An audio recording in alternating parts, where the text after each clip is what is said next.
오늘 봉독해 드린 말씀을 중심으로 해서 하나됨을 위한 기도라는 제목으로 함께 말씀을 나누려고 합니다. 오늘 방금 찬양 4절에 보면 이 고요함이 깊이 번져갈 때 저 가슴 벅찬 노래 들리네 다시 하나 되게 이끄소서. 우리가 고백한 것처럼 우리의 이 기도가 또 주님께서 하셨던 기도와 같이 열매로 드러나는 귀한 시간이 되기를 소원합니다. 할렐루야. 예, 우리 함께 같이 인사 나눕시다. 우리 하나입니다 하는 마음으로 같이 인사하겠습니다. 우리 그리스도 안에서 하나입니다. 감사합니다. 지난 주일이 5월 16일이었습니다. 우리나라 역사 속에서 불행했지만 또 이 땅의 산업화를 이루었던 5.16, 어떤 사람들은 혁명이라고 하기도 하고 어떤 사람들은 쿠데타라고 하기도 하는 일이 일어났습니다. 그리고서 이제 매일매일 보니까 이 지난 한 주간은 아주 뭔가를 기억해야 되는 그런 날들이었어요. 여러분, 5월 17일은 성년의 날이었습니다.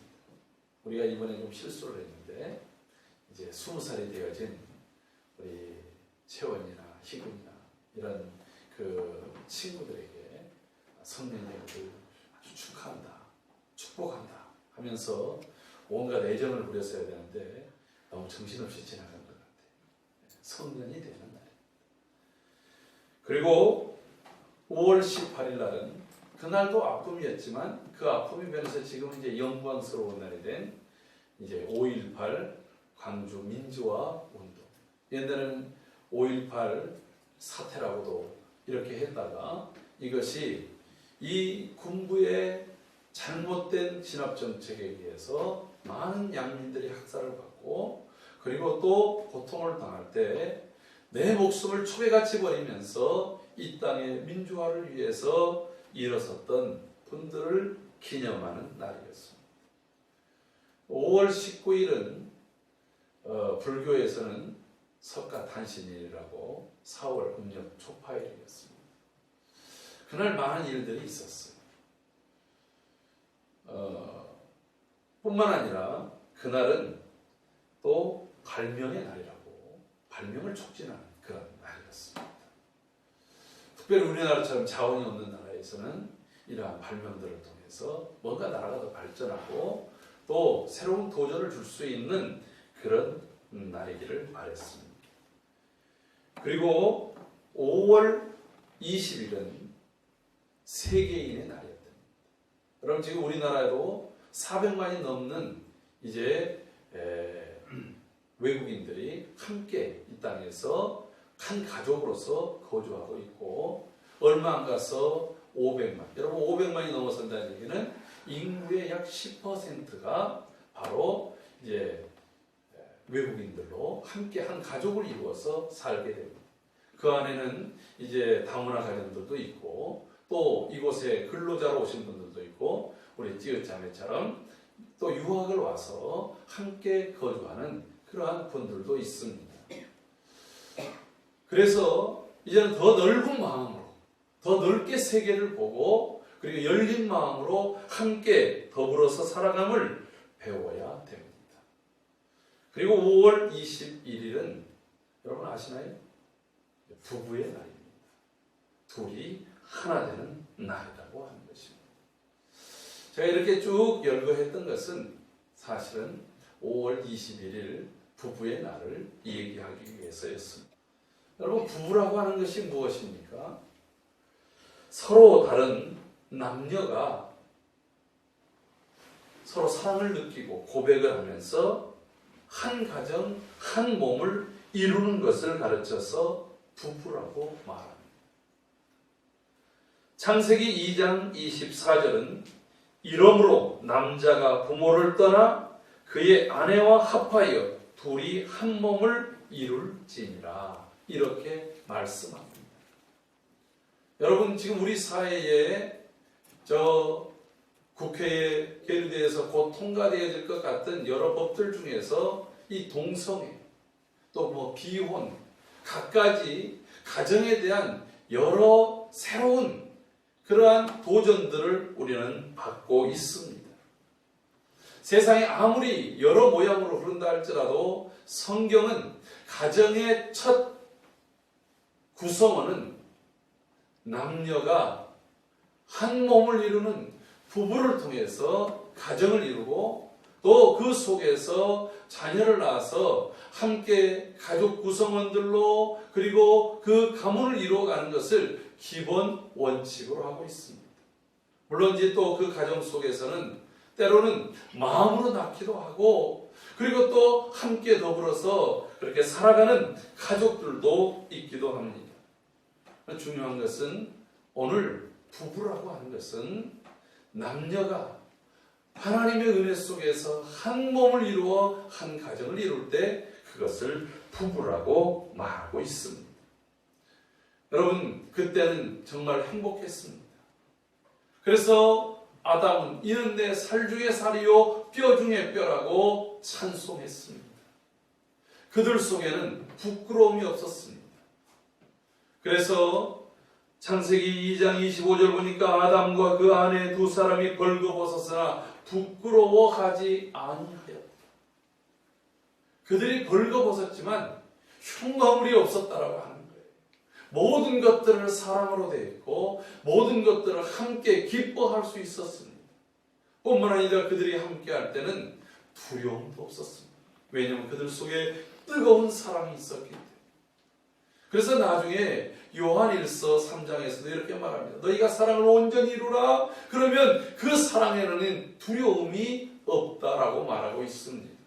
우리가 두려움이 있는 것은 우리 속에 하나님에 대한 사랑이 또 우리 가정에서 부부간에 부모 자녀간에 형제간에 또 교회 안에서 성도들 간에 또 이 세상을 향한 사랑을 잃어버렸기 때문이라고 성경은 지적하고 있습니다. 여러분, 지금 우리는 이 코로나19가 쉬 사라지지 않고 또 백신이 쉽게 확보되지 않고 또 백신을 맞아도 또 여러 혈전증이라든가 또 여러 부작용에 대한 두려움 때문에 가까스로 고민하고 있습니다. 그렇지만 우리 사회의 가장 큰 문제는 무엇일까요? 지금 앞서 언급했던 이 코로나19 정말 두렵고 힘들게 하는 것이지만 이게 가장 두려운 것일까요?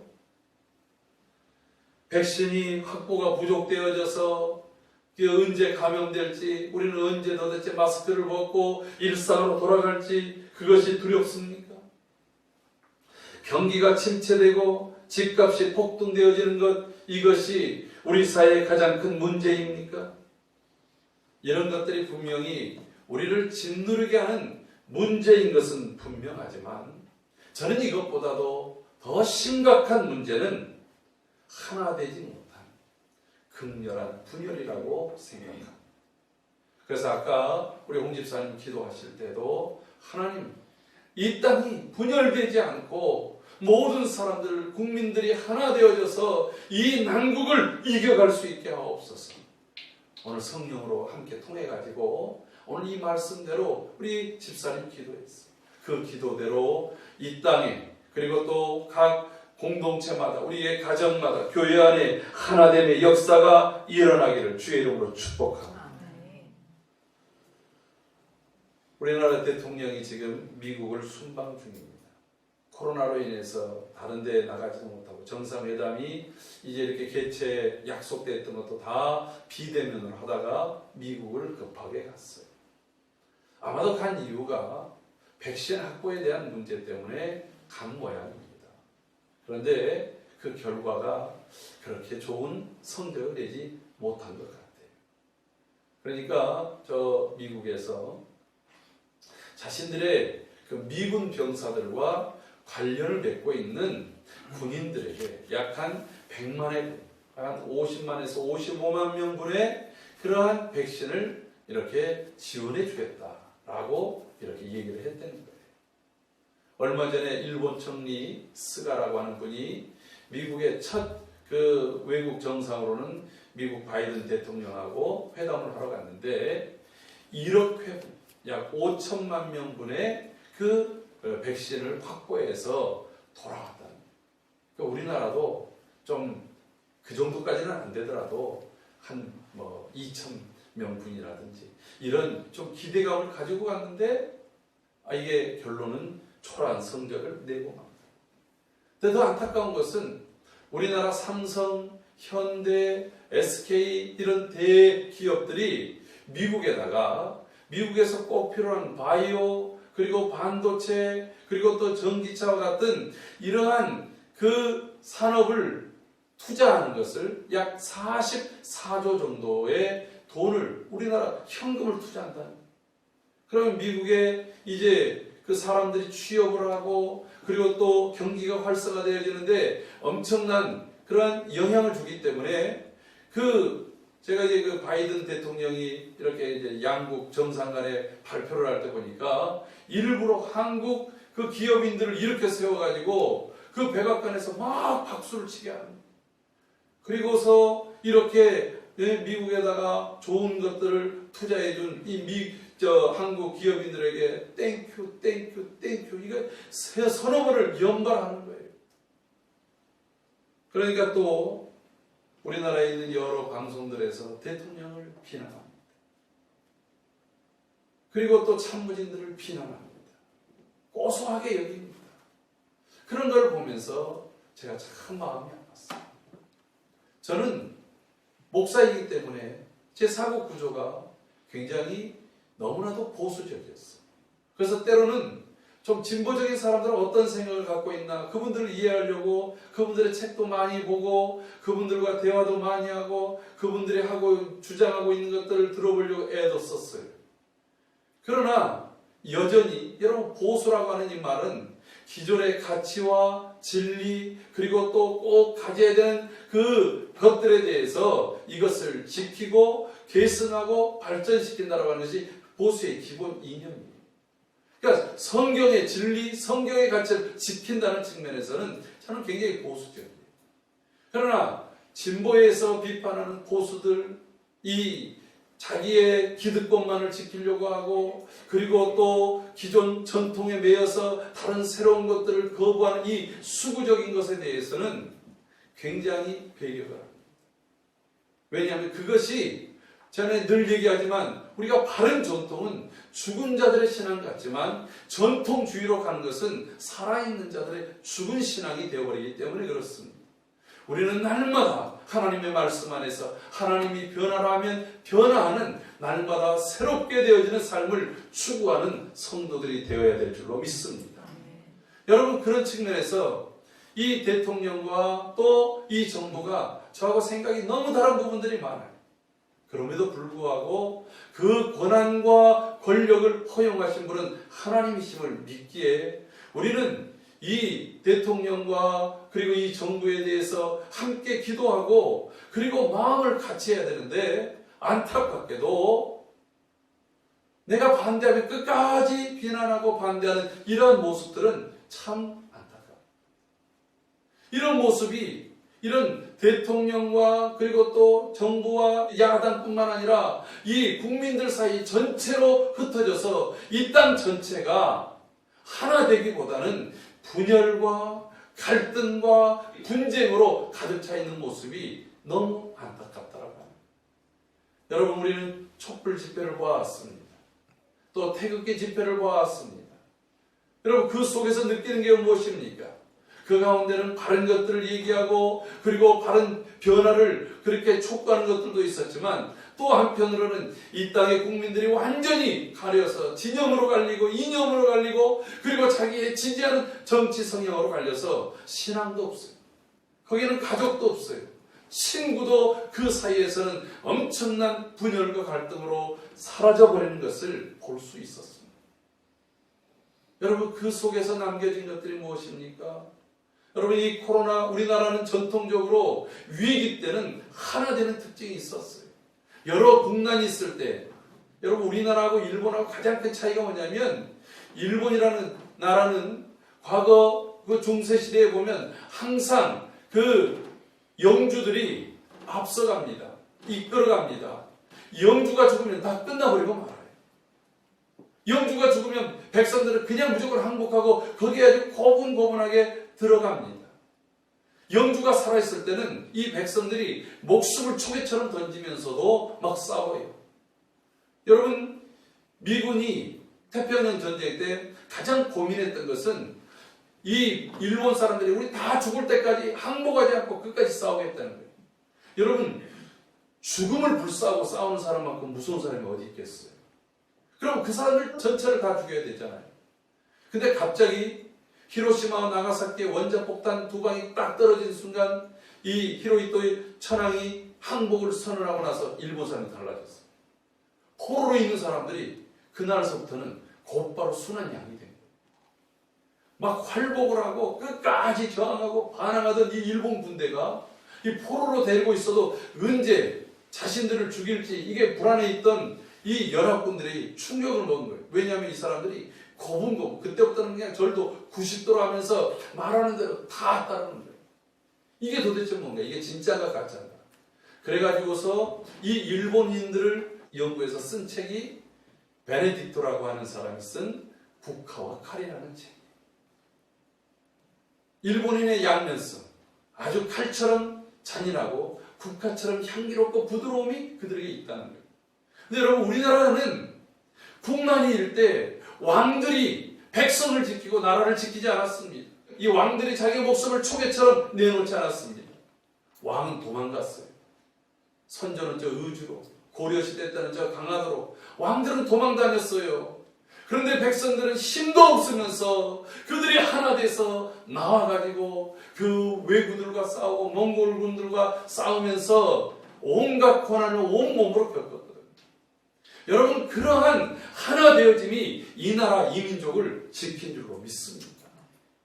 그런데 지금 이 코로나19가 길어지면서 우리 사회를 보십시오. 남에 대한 배려가 있습니까? 서로 하나 되어져서 뭔가를 극복하려고 하는 의지들이 점점 식어가고 있습니다. 모든 원망과 그리고 그 불평을 상대에 다스라는 오늘 시대 속에 놓여져 있다라고 하는 거예요. 오늘 이 요한복음 17장은 예수님께서 잡히시기 전 마지막 겟세마네 동산에서 행하셨던 기도였습니다. 만찬석상에서 주님께서 이제 최후의 만찬을 하시면서 제자들을 불러놓고 여러 일들을 했습니다. 마태, 마가, 누가복음에서는 만찬석 자리가 짧게 나와 있습니다만은 사도 요한은 그 만찬석상의 분위기를 무려 13장에서부터 이 17장에 이를 때까지 이야기를 하고 있는.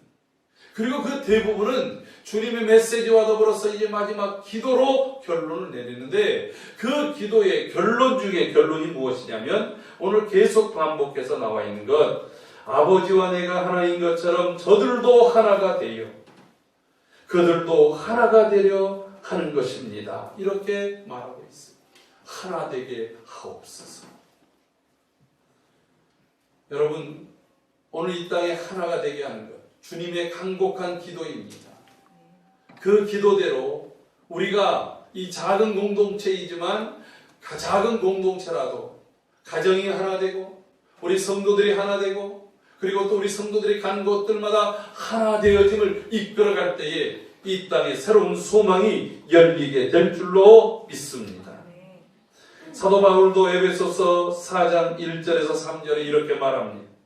그러므로 주 안에서 갇힌 내가 너희를 권하노니 너희가 부르심을 받은 일에 합당하게 행하여 모든 겸손과 온유로 하고 오래 참음으로 사랑 가운데서 서로 용납하고 평안에 매는 줄로 성령이 하나 되게 하신 것을 힘써 지키라. 성령이 하나 되게 하신 것을 힘써 지키라라고 말하고 있습니다. 오늘 성령 강림 주일입니다. 성령이 오셔서 그들을 하나 되게 했습니다. 성령이 오셔서 그들에게 권능을 주심으로 행한 일이 우리가에게 그냥 서로 분쟁과 분열, 자기밖에 모르는 이기적인 삶 속에 하나 되어짐을 이루셨다라고 하는 것입니다. 할렐루야. 그래서 항상 축도할 때도 성령의 하나님, 성령의 교통하심, 이게 바로 하나 되게 하심이라고 합니다. 성령께서 우리를 하나로 엮어주시고 우리 안에 그리스도의 영으로 서로 교통함이 넘쳐나게 되기를 소원합니다.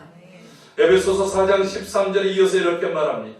우리가 다 하나님의 아들을 믿는 것과 하는 일에 하나가 되어 온전한 사람을 이루어 그리스도의 장성한 분량이 충만한 데까지 이르리. 여러분, 교회가 교회되는 것, 교회가 성숙한 교회가 되고 성도가 그리스도의 장성한 분량에 이르도록 하는 것이 무엇이냐면 우리 모두가 그리스도를 아는 일, 그리고 믿는 일에 하나가 된다. 우리가 어디에다가 초점을 맞추고 있는가? 각자의 다른 생각으로 있는 것이 아니라 바로 여기에 있다고 하는 것입니다. 빌립보서 1장 27절에서 이렇게 말합니다. 오직 너희는 그리스도의 복음에 합당하게 생활하라. 이는 내가 너희에게 가보나 떠나 있으나 너희가 한 마음으로 서서 한 뜻으로 복음의 신앙을 위하여 협력하는 것이다. 여러분, 한 마음으로 서서 한 뜻으로 이 복음의 신앙을 위해서 같이 협력해 갈 때에 여러분, 그런 교회에 이 빌립보서의 가장 중요한 주제가 뭐예요? 그리스도 안에서 기쁨이 충만하다. 여러분들 속에 이 기쁨이 가득하기를 주의 이름으로 축복합니다. 그러려면 우리 안에 부부 사이에, 부모 자녀 사이에, 형제 간에, 우리 성도들 간에, 우리가 가는 모든 공동체 속에 하나 되게 하시는 은혜가 우리 속에 있어야 한다라고 하는 것입니다. 여러분, 하나 될 때 어떤 유익이 있습니까? 첫 번째는 위기를 극복하게 됩니다. 사도행전 1장 14절에 보면 여자들과 예수의 어머니 마리아와 예수의 아우들과 더불어 마음을 같이하여 오로지 기도에 힘쓰니. 사도행전 12장 5절에도 이렇게 말합니다. 이에 베드로는 옥에 갇혔고 교회는 그를 위하여 간절히 하나님께 기도하라.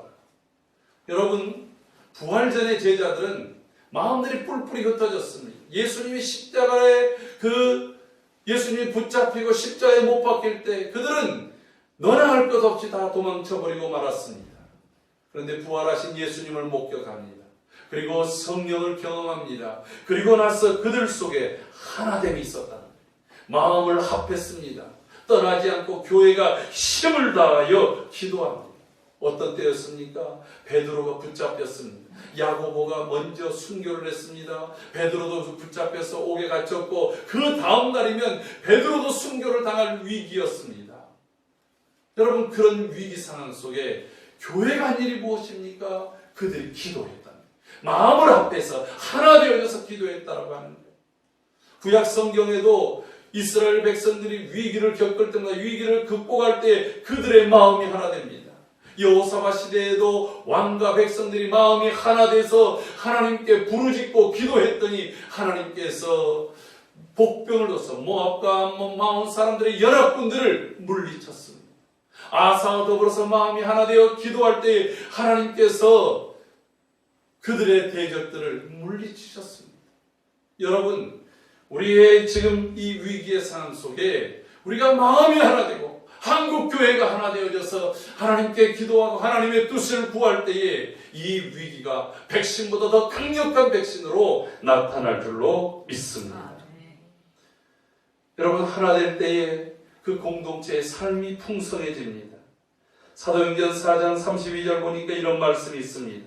믿는 무리가 한 마음과 한 뜻이 되어 모든 물건을 통용하고 자기 재물을 조금이라도 자기 것이라 하는 이가 하나도 없더라. 그랬더니 그곳에 가난한 사람이 하나도 없었다라고 하는 거예요.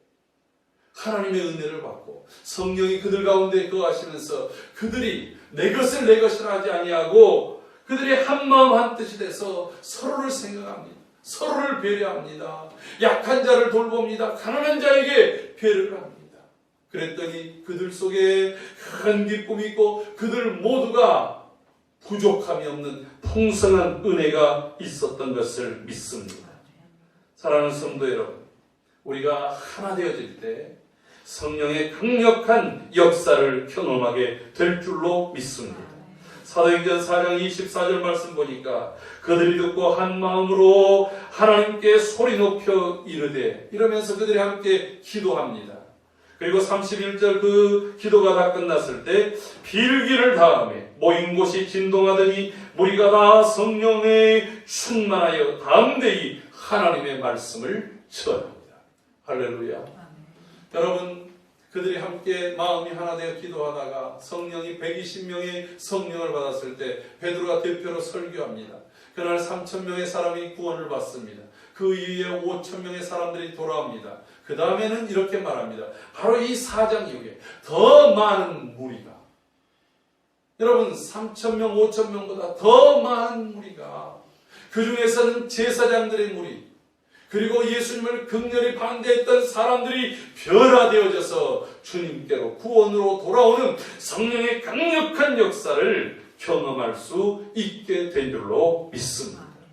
여러분, 이 땅에, 우리의 가정 속에, 우리의 삶 속에 하나됨의 은혜를 허락하여 주옵소서. 기도하고 간구하고 우리가 하나됨을 위해서 함께 힘을 써야 될 줄로 믿습니다. 여러분, 하나 된다라고 하는 것은 획일화가 아니에요. 무조건 나의 뜻, 나의 생각 아무것도 없이 우리가 과거에 그냥 구호를 외치고 그리고 유니폼을 입고 교복을 입고 군복을 입는 것처럼 마치 그냥 획일하게 만든 것이 하나됨은 아니에요. 뿐만 아니라 하나됨은 동상이몽처럼 몸은 같이 있는데 생각은 각각 따로 있어요.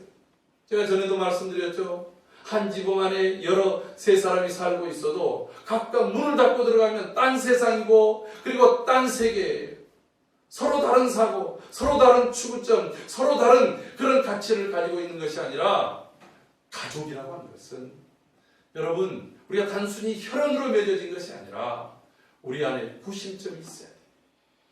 하나님을 경외함으로 그 속에서 서로가 함께 복종하고 순종하고 사랑하고 그리고 돌아보는 이것이 하나됨이라고 하는 거예요. 그러므로 하나 되기 위해서는 우리가 행해야 될 것들이 있습니다. 여러분, 하나됨을 위해서는 믿음의 주요 또 온전케 하신 이인 예수 그리스도를 바라보면서 우리가 같은 말을 할 수 있고 그리고 같은 마음과 같은 뜻을 품고 같은 열매를 맺는 고린도전서 1장 10절에서 말하는 그러한 모습이 우리 안에서 구현돼야 돼요. 여러분, 어떻게 같은 마음을 갖습니까? 어떻게 같은 말을 합니까? 어떻게 같은 뜻을 품습니까? 내 뜻에 합하라 그러면 사람들이, 가족들도 내 뜻에 안 합하려고. 여러분, 음식 하나 먹으려고 해도 마음이 하나 안 될 때가 얼마나 많습니까? 우리의 인생 전체 가장 중요한 것들을 결정하는데 어떻게 같은 마음, 같은 뜻, 같은 말을 하고 같은 비전의 열매를 맺을 수 있겠습니까? 우리가 항상 세 가지를 생각해요. 앞서 얘기했던 것처럼 우리의 삶의, 우리의 가정의 주인, 우리의 삶의 중심, 우리의 삶의 가치는 오직 예수 그리스도임을 우리가 함께 고백해야 됩니다. 할렐루야. 항상 주님의 뜻이 우선되어야 된다고 하는 거예요. 그 주님의 뜻에 우리가 마음을 같이 모아요. 내 생각이 다르고 아내의 생각이 다르고 남편의 생각이 다릅니다. 우리 권사님의 생각이 다르고 집사님의 생각이 다를 수 있습니다. 여러분, 목사의 생각과 사모의 생각이 다를 수 있습니다. 자녀들의 생각이 다를 수 있습니다. 그러나 이것이 주님의 뜻이다라고 말씀하신 그 앞에서는 우리가 나의 뜻을 내려놓고 그 뜻에다가 우리의 관점과 우리의 생각과 우리의 가치와 우리의 마음을 합해가는 것입니다. 할렐루야. 그럴 때 하나가 된다. 여러분, 어떻게 아버지와 내가 하나이라고 얘기하겠어요? 주님은 항상 하나님 아버지의 뜻에다가 당신의 초점을 맞춘 것입니다. 아버지 할 만하시거든 이 잔을 내게서 지나가옵소서. 그러나 내 원대로 마시고 아버지의 원대로 되기를 원하나이다. 그럴 때 그 뜻이 하나 되는 것이에요. 할렐루야. 여러분, 내 뜻만 주자. 여러분, 여야가 왜 상생이 안 됩니까? 서로 이 달리는 기차 밖에 두 레일 같아요. 합해지지를 않아요. 서로 평행선만 긋고 자기 얘기만 하는 거예요. 어떤 때는 제가 전에도 한번 그런 말씀을 드린 것 같습니다만 국회의원들이 서로 얘기하는 거 보면은 이티의 대화 같아요. 여러분 옛날에 오래전에 지금 아이들은 모르겠지만 최초의 SF 영화 같은 것 중에 이티라고 하는 영화가 있었어요. 외계인 영화예요. 서로 말이 안 통합니다. 그래서 나중에 뭘로 통해요? 손가락으로 이렇게 서로 뭔가의 그 구심점이라도 맞춰보려고 하지 않았습니까? 서로 다른 외계의 언어를 한단 말이에요. 여러분 남녀도 마찬가지 아닙니까? 생긴 것과 구조와 사고와 가치가 달라요. 저는 제 아내하고 30년을 살았는데 지금도 대화를 하다 보면은 제 아내하고 저하고 다른 게 굉장히 너무나도 많아요. 저는 누구하고 대화를 할 때 남이 얘기할 때는 유심히 듣습니다. 그리고 그 대화에 대해서 그리고 마음속에 잘 새겨놔요. 그리고 그게 끝이에요. 더 이상 얘기하기 싫은 것을 묻지를 않아요. 근데 제가 이제 무슨 얘기를 하면 그래서요? 그 다음에는 그러고서 이제 물어보면 나 몰라요. 우리의 대화가 30년째 그 대화를 하고 있어요. 왜? 여성과 남성의 그는 차이점이기 때문에 그들 인정하면 되는 거예요. 할렐루야. 그거 가지고 갈등을 하면 안 되잖아요. 서로 다르다는 거예요. 그래서 그레이라고 하는 사람은 심지어 이 여성과 남성을 가르쳐서 화성에서 온 남자, 금성에서 온 여자. 보통 여성을 비너스라고 해서 이 비너스를 금성이라고 해서 아예 행성이 다르다는 거예요. 서로 우주인끼리 만난 거예요. 서로 다른 사람들이 하나 되어지려면 어떻게 해야 됩니까? 우리의 중심에 우리는 신앙인으로서 하나님이 우리의 모든 대화와 우리의 가정과 우리 교회에 하나님의 뜻이 우선되어질 때 거기에다가 나를 내려놓고 초점을 맞추는 거예요. 두 번째로는 나보다 남을 우선하는 거예요. 빌립보서 2장에 보면 나보다 남을 낮게 여기고 먼저 하는 거예요. 전에 우리가 기쁨이라고 하는 joy를 얘기할 때 Jesus first, other second. 예수님이 첫 번째. 그 다음에 다른 사람을 배려합니다. You serve. 나를 가장 맨 나중에. 여러분 내 주장보다는 상대의 생각과 상대의 생각, 이것이 부부든지 가족 식구들이든지 교회 아니든지 먼저 상대에 대한 생각을 더 높여보려고 하는 이러한 자세들, 이러한 가치의 전환이 우리를 하나 되게 하고 우리를 서로 존중하는 그러한 문화가 되게 할 줄로 믿습니다.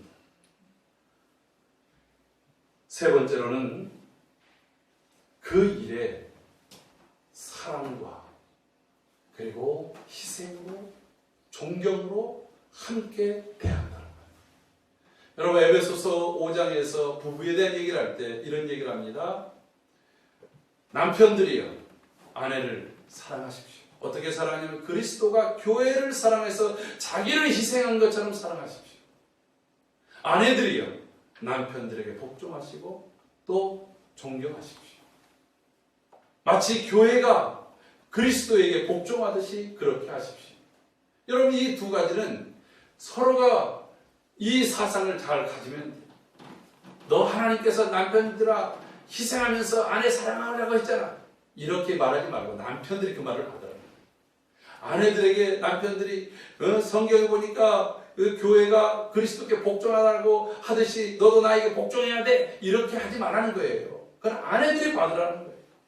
왜? 우리가 앞에서 두 번째로 서로를 먼저 그렇게 생각하고 내가 해야 될 부분을 생각하면 우리가 하나 되어져서 하나 되기만 하면 어려움도 이겨낼 수 있고 하나 되기만 하면 더 풍성해질 수 있고 하나 되기만 하면 하나님의 놀라운 성령의 역사를 경험하는 교회와 공동체를 이루게 될 줄로 믿습니다. 여러분 그런 측면에서 오늘 주님이 간곡히 기도하셨어요. 하나님 하나 되게 하옵소서. 이 위기를 극복하는 것도 우리가 하나 돼서 같은 말, 같은 뜻, 같은 마음 그리고 같은 비전의 열매를 맺으면 하나님께서 반드시 우리를 다시 새롭게 하시고 새로운 기회들을 주실 줄로 믿습니다.